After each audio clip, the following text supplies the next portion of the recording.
Uko sawa? Ina maana gari inapokwenda kuna mwendo wa kasi, tungesema kasi ingekuwa ni mwendo wa kasi. Lakini polepole iko katika hali ya mdogo mdogo inakwenda katika hali ya upole. Ambapo ajali kutokea hapo ni bahati nasibu au ajali tu.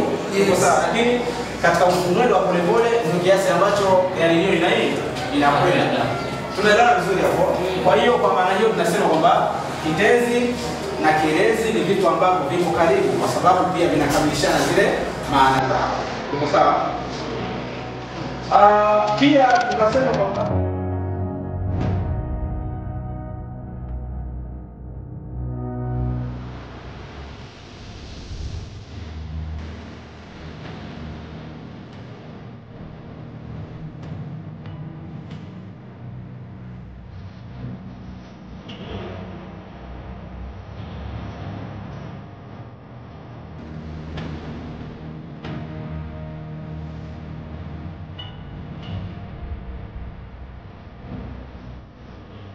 My name is Nadia Munyani.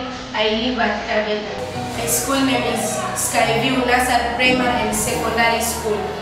Our teacher is good for teaching us and our performance is very good. Thank you for listening.